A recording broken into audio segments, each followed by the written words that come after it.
429. L'évolution. Science ou croyance. Aujourd'hui dans nos écoles, nos livres ou encore les scientifiques, tous affirment que l'évolution est la théorie par excellence.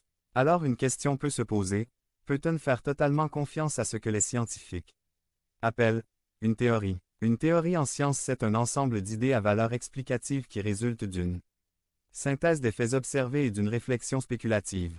La théorie de l'évolution fait appel à trois grandes disciplines scientifiques: la génétique, la paléontologie et l'anatomie comparée. Elle est généralement acceptée comme un fait de la science. Pourtant, personne n'en a jamais observé les mécanismes. Est-ce que le singe est vraiment l'ancêtre de l'homme et le reptile, celui de l'oiseau? Pour être reconnue comme une science, la théorie de l'évolution doit s'appuyer sur la méthode scientifique. Alors ensemble nous tenterons de voir si cette théorie, telle qu'on l'enseigne généralement dans nos écoles, relève de la science ou d'une croyance. La nature de l'évolution. La théorie de l'évolution préconise la transformation progressive d'une espèce vivante en une espèce nouvelle. De cette manière, l'espèce humaine serait l'aboutissement d'une longue série de transformations à la fin desquelles l'homme serait descendu du singe.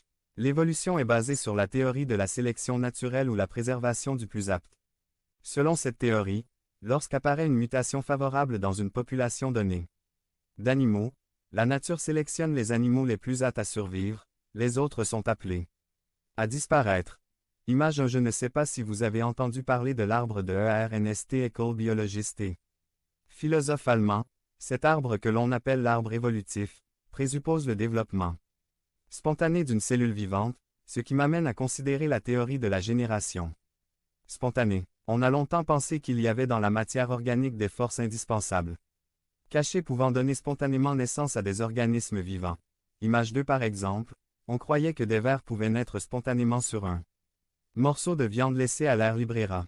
Aujourd'hui, nous savons bien que ces vers ne sont pas le fruit d'une génération spontanée, mais naissent à partir d'œufs déposés sur la viande par des mouches. Louis Pasteur a démontré, par ses expériences avec ses célèbres fioles à col de cygne fiole, munis d'un col en forme de tube recourbé, que les phénomènes attribués à la génération spontanée sont plutôt causés par la contamination de microbes existants dans l'air ambiant.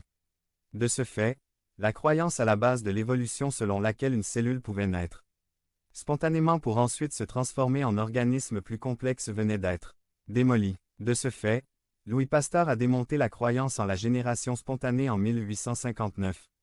L'année même où Charles Darwin formulait la théorie de l'évolution, une nouvelle forme de génération spontanée. Église biblique baptiste de Pradine. www.église-baptiste-cahors.org. Pasteur Albert Marino. Page 1 de